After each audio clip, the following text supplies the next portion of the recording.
Welcome to vlog 200. It's hard to believe that we are here.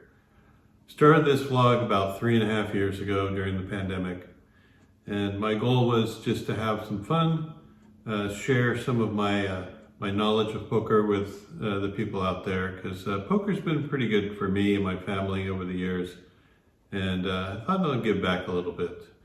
I didn't expect to have the kind of engagement that I've had. I've met a lot of new people, made a lot of new friends, and the community itself is in general fairly isolated because you're basically battling with other people, and you don't want to give them any kind of advantage. But I was very surprised at how people opened up to me and shared their ideas about poker and life, and I really appreciate it. I really appreciate you guys who are watching now, who have been with me for a long time and have followed the channel. And I'm happy to have done this. I'm honored to have shared my journey with you, and it's going to continue. As long as I have my coach Zeus behind me, which he is right behind these little things here, taking a little nap right now. He is getting older, just like I am, and needs his rest. But we're going to continue, and so next time we're here, we'll be talking about this stuff. Will be vlog 300. Anyway, this session is going to be one at Capitol Casino. I kind of mixed all 3 days into one vlog, and I cherry picked some of the most interesting hands, of course. So some of the hands that people want to see might not be in there, but they're very small pots or very basic ones. But all the juicy ones are in there, and I think you're going to like it. So sit back, relax, enjoy. Here it comes.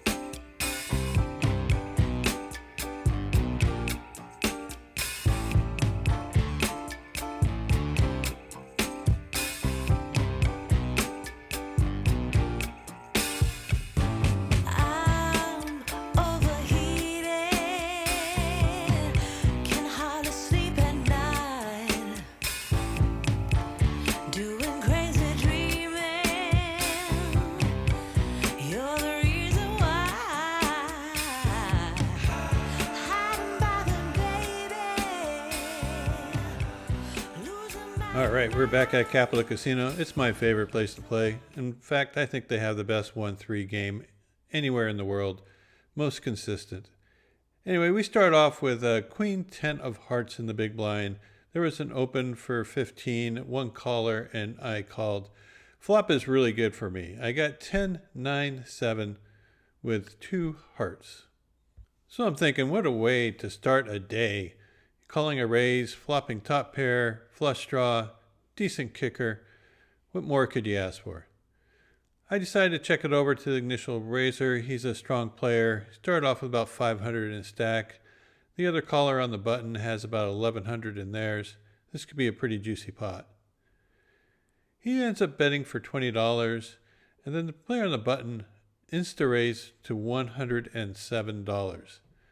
What does this mean? It means he has a very, very strong hand, and he is afraid of the possible draws like a flush draw. And I've been playing with him for a while, and my gut is telling me that he just flopped a set of 9s, set of 7s. At the least, he flopped Jack 8 for a straight, but it feels like a set. And normally, you got top pair and a flush draw, you're probably going with it. But the strong player that just let out for 20, he could easily have me overflushed, say with like ace jack of hearts, ace king of hearts, and then I'm drawn to just about nothing. So I decided to let it go. If this was a heads up situation, I probably would end up calling because I would definitely be live. But here I might be so thin that it's not worth chasing. The initial bettor likes his hand and puts in the call. So I think they both have something pretty juicy here. And I'm very relieved to be out of the way.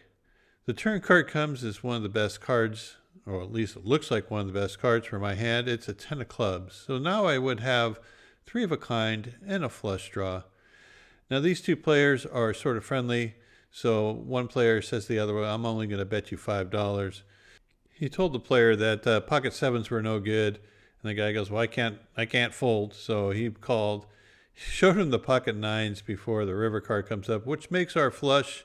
The other player did have pocket sevens. So we really dodged a big bullet here. There's could have very easily been playing for stacks here. Turn 3 of a kind, river or flush, and we're basically drawing dead the entire way. A little while later, we pick up 10-9 suited from under the gun, open for a raise to 15, end up getting 3 callers for the 15. So 4 players are going to see the flop with $60 in the middle. Hoping to hit something good, and of course that's what happens when the flop comes out. King 7-3 all clubs. We flop a flush. Yes, it doesn't happen all the time, but when it does happen, it's fairly nice. The first 2 players check. I end up betting $20. I get 1 caller from the big blind. Turn card's a 4 hearts, really a complete blank. Maybe someone was taking one off with 5-6. Anyway, he checks it over to me. I'm going to continue, put out for $60. He raises fairly quickly to $200. He must have known that this is my 200th flog and wanted to make some sort of statement. All right, what does he have? Well, he could have a bigger flush. Queen jack of clubs, and maybe ace blank of clubs. Or he could have a smaller flush. In that case, I have him beat. But whatever he has, I got a flush, and I'm not going to be folding, so he's going to get paid off. So I think the best way to play this is to keep all his bluffs in, and by doing so, just calling would be the best option. He might have something like a king and a flush draw. Maybe he turned a straight. We'll see. River card comes is not good at all. It's the 7 of diamonds, pairs the board, and he I already made up my mind that I was going to be calling. I just want to get a count. It's $210. Yeah, I can't fold this. There's a lot of hands that I'm beating.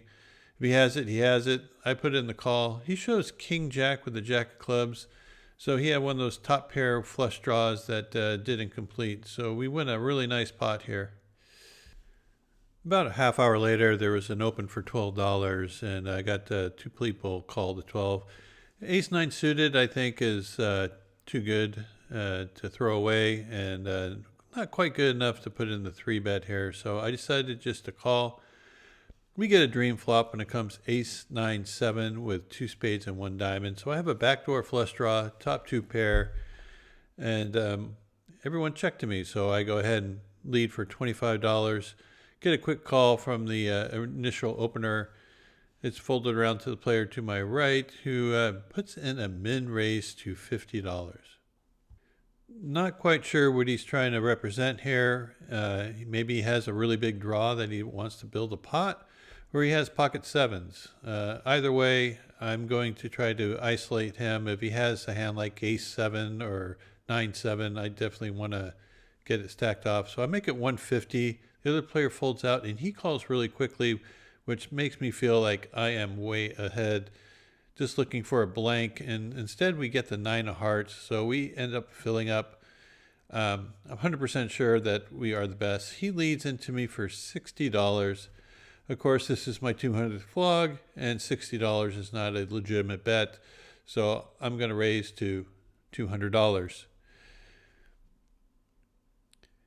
He doesn't think too long and decides that he is going to go with his hand. I go, well, maybe he did have pocket sevens and I sucked out on him. We'll soon find out. River card comes as a blank. I told him that I have it. I kind of show him my hand, and he shows that he had ace queen of clubs. So he kind of overplayed that, and it's lucky for us because we actually had the goods this hand. Well, those were the 3 most interesting hands from day 1. But we have more. We got day 2 coming up next. Well, day two has been very, very boring so far. We have played for 45 minutes, and I don't think we actually played a hand. We might have seen one flop during this 45 minutes with some speculative hand, but other than that, we've just been folding and watching everybody else play. That was until we decided to have a bomb pot, and I looked down at the beautiful 8-7 offsuit. Very powerful hand for a bomb pot, especially when the flop comes King 6-4 with two spades. The first player leads out for $15, very small bet for a bomb pot, and is instantly raised by a strong player from middle position to 40. Well, I know what you're thinking. Doug, what are you even thinking about? You got absolutely nothing except a gut shot to a straight. And you know what? You're absolutely correct. This would be a horrible call, except that I have $950 in my stack. I haven't played a hand for 45 minutes, and the player who just raised has a little over $2,000 in his stack, and he is not afraid to get it in if I happen to cooler him. So my theory is I'm going to go ahead and make a loose call here for $40. If he has something like two pair, a set, something like that, I could represent a flush if it comes in, and if I happen to hit my straight, it'll be well disguised. So everyone else folds out, including the initial bettor who put in the $15, and it's just going to be the two of us that are going to see the turn. Turn card comes as a 10 of hearts, which is kind of interesting because it brings in a double gutter now. So now a 9 or a 5 makes me the straight, and of course a spade makes me a possible flush that I can represent. He leads again for $75. I thought this bet was kind of weak, and here I'm trying to decide whether I want to make a move now or make a move on the river if I hit my straight or my flush. I thought long and hard about just raising him to, say, $200, because this is my 200th vlog. I grab the chips to put in the raise, and then I go back and I stack up the call and I stick it in there. So let's just see what the river brings, and it comes 8 of spades. So we made a pair of 8s, of course, but that's probably not going to be good enough for this hand. Since the flush card comes in, he decides to check. It also brings in 5-7 if I happen to have an open ender. And now, once he checks, I got the green light to go ahead and represent the flush. And I go, what sizing would I use in this situation? Well, I'll bet, about $240. So I stick in the 240, and my opponent goes deep into the tank. He spends the next, minute or so thinking about what to do, and I'll just skip forward. He finally decides on putting in the fold. Feels good to get the bluff through. It was a little bit nervous there, but we had a good image. We used it to our advantage, and we dragged down this pot. We've been completely card dead for the last 2 hours. We did win one pot with pocket kings, but it was pretty small. And here we have ace, king of clubs on the button, an open for 12, a call for 12 from the player on my right. I make it 60. Initial raiser folds. The player to my right decides to look me up for the $60. So it's just going to be the two of us heading off to a flop. He has about $800 in his stack, and most likely he's calling with like a medium-sized pocket pair. If he had a bigger ace, like ace king, ace queen, he probably would have raised earlier. So when the flop comes 6-5-4, I'm just going to check this back. Turn card's a 10 of clubs. I pick up a flush draw. Now I would check back my overpairs also on that kind of board. So when it's checked to me, I'm going to go ahead and take a little continuation, a delayed continuation bet of $50. He puts in the quick call. I'm pretty sure he has a small pocket pair here, maybe like 8s or 9s. River card comes as good. It's say ace. So we make top pair, but it also brings in a possible flush draw, which is possible he has some sort of small flush like jack 10 of spades, king 10 of spades, something like that. I have to go for value. I bet for $80. Obviously, he doesn't like this card because ace is an obvious card that's in my range, and I could have just sucked out on him. But the size is just enough where he might want to look me up for this size of the pot. He eventually decides to call. He doesn't believe that I have it, and I show him that I do. Uh, he was a little bit frustrated and said how lucky I was that I got there. And I am. I'm a lucky guy. Well, this ended up being the last interesting hand from day 2, but don't worry, day 3 is action-packed.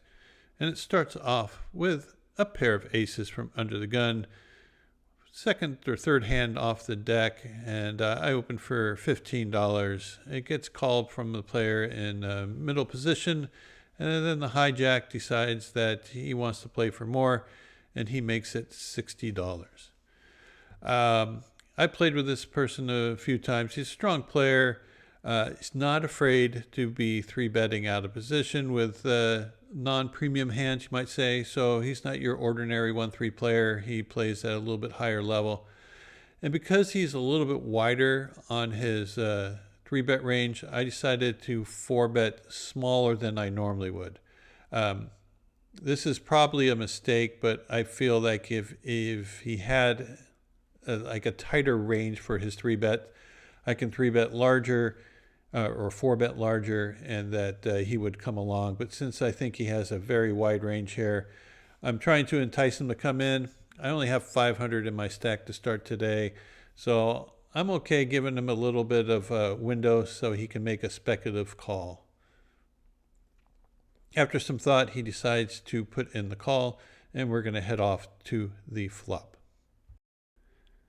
Well, about $300 in the pot, the flop comes out, you guessed it, king high with a 7 and a 5. There are 2 clubs on board, and here I am supposed to check 0% of the time because I thought I had the ace of clubs, but obviously I have 2 red aces, and so neither one of them could be a club.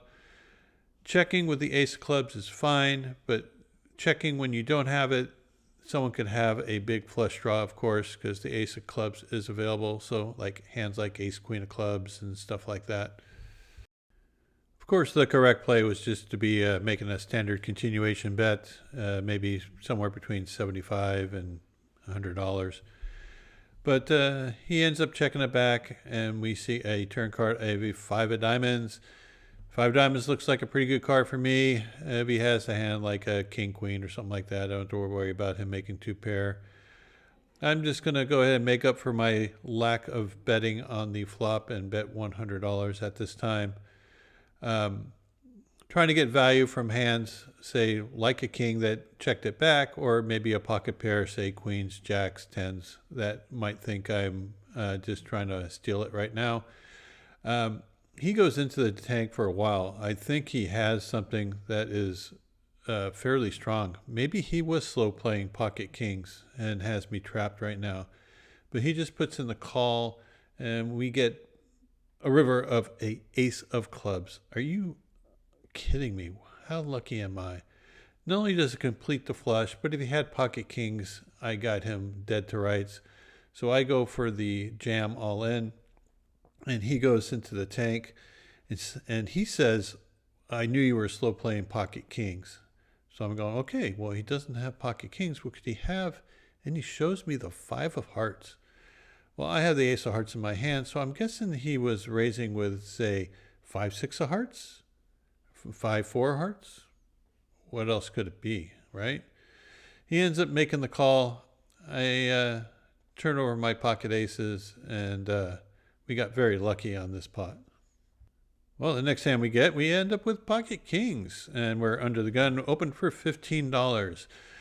And we get just about everybody calling. Well, not quite everyone. We do have 6-way action with pocket kings. Not exactly what you want, but that's what we end up with.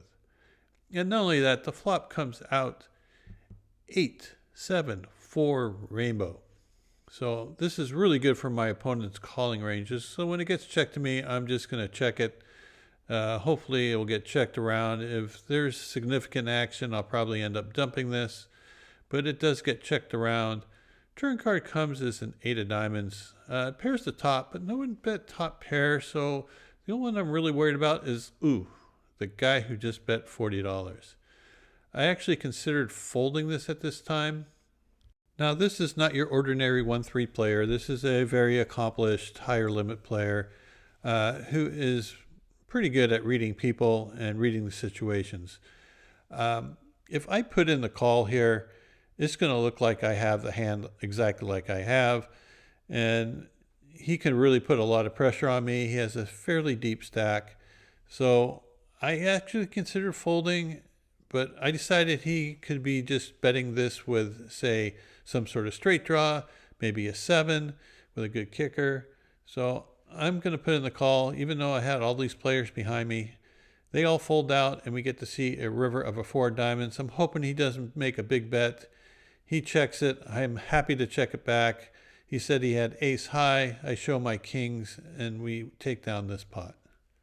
Well, this is definitely the hand of the day. There's a $6 straddle on the, and I'm in the big blind.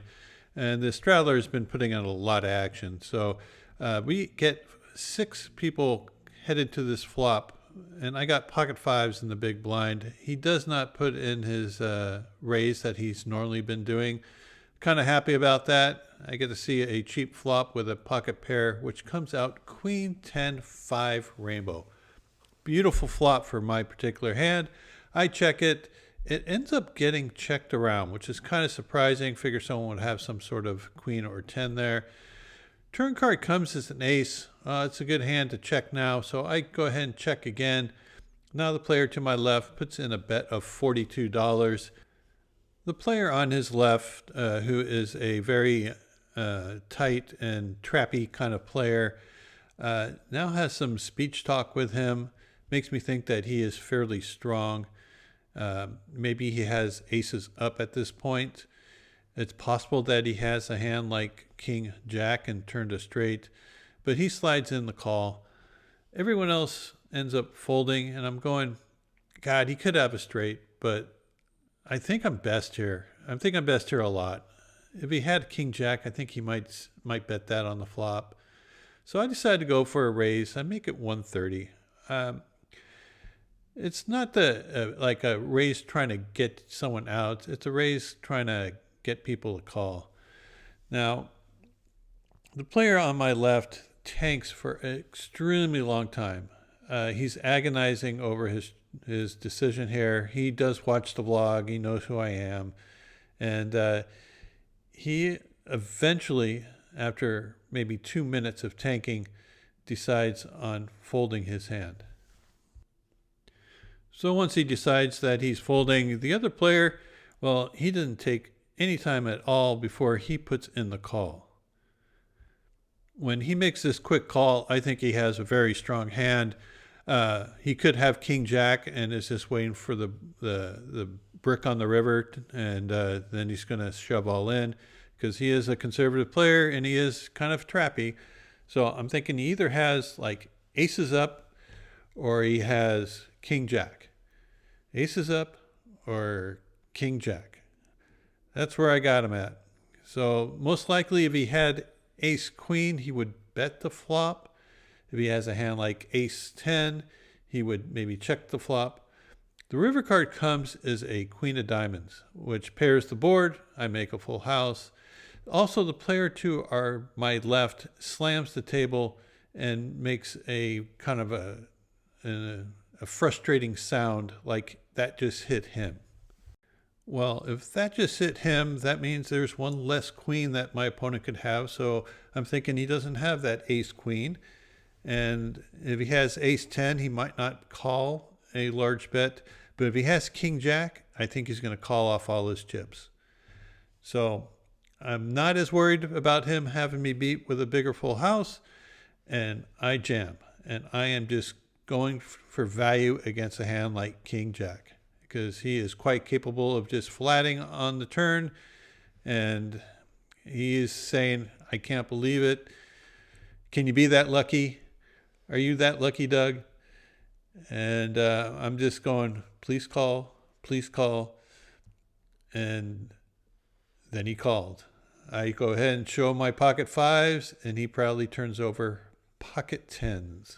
So well played, sir. You got me good on that one. Oh yeah, the other player, he had queen 10 and flop top 2 pair. So the flop was top 2 pair against middle set against bottom set. Yeah, it was going to be a cooler one way or another. Continuing with the theme of pocket pairs on day 3, here we have pocket 10s from under the gun, open for a raise to $15. It's folded around to the gentleman in the cutoff, who makes it $40. Now, the hand before, he just got stacked and he just reloaded for $500. So I'm thinking that his nose might be open a little bit wider than normal and that he has a wider range. I thought about maybe even 3-betting this, but instead I just decided to put in the call and see what the flop brings. So with $84 in, the dealer puts up 998 with 2 hearts. So we got an overpair. We check it. He quickly checks it back. All right, I think we're probably in the lead. Turn card is a 6 of clubs. I decided, well, I just want to price out some of those possible overcards and flush draws, so I make it $50. He puts in a very quick call. It makes me want to be very cautious going into this river card. He could just have overcards. He could have some sort of flush, or he could have been slow playing something. River card comes as a jack of spades. I check it over to him, and he didn't realize that I checked, apparently, so I told him, yeah, I checked. And then once he hears that, he decides to bet $100 fairly quickly. I think I'm beat here. I'm trying to debate whether it's worth a call. He just got stacked, so I'm thinking that he might be a little bit more bluffy than normal. But let's face it, an overcard plus the quick call on the turn. I'm a little bit frustrated. I wouldn't say I'm tilted, but I'm just saying a little frustrated. And I think that got the better of me, so I do decide to look him up.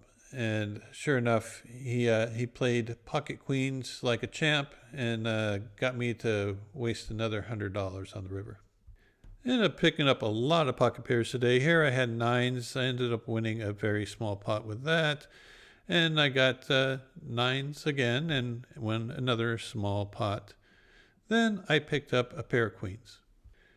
There was a $6 straddle. I raised to $25. I get a call from a player on the button, another call from the player in the big blind, and then the initial straddler also puts in the call.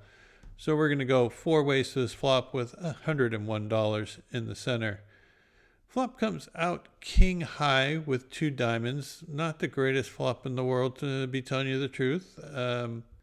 When it gets checked to me, I'm trying to decide whether this is worth betting or not.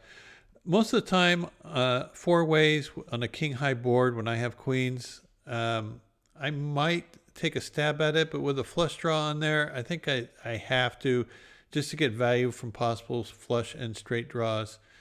But I'm not going to go big, and I'm going to be very cautious. So I bet $30. The first player on the button folds. The big blind decides he's going to be putting in the call. And then once he puts in the call, the player in the straddle also comes along fairly quickly. So I'm very cautious about diamonds at this point, and the turn card comes as a 5 of diamonds. Yeah, this is a really bad card. First player checks. Player that was in the straddle now bets out for $150. Not only does it complete the obvious flush, it completes some obvious straights, a lot of 2-pair, plus there's still a king out there. My hand is garbage. I just go ahead and release it. A little bit frustrating day, but sometimes that's just the way the cards run. The other player does end up folding, and so we never get to know what that player had, but I'm guessing it was a flush. Well, that concludes the last interesting hand of the week. On day 1, we ended up winning $880. Day 2, we won $245, and on this last day 3, we ended up losing $60, which is not that bad, but it could have been a whole lot worse if I didn't get lucky on that very first hand with pocket aces and catch that ace on the river. I just want to say from the bottom of my heart how much I appreciate each and every one of you for supporting the channel, watching the vlogs. It means the world to me. It's been an incredible journey for this last 3.5 years, and I hope you enjoyed it as much as I have, and I look forward to bringing you more poker in the future. And well, for our monthly update, there we are. We're just a little bit over $1,000 winner for the month. And for the year, as you can see, we're above that 10K mark. So we keep these little charts growing, and hopefully that will continue also. So until next time, good luck at the tables, and we'll see you back here soon.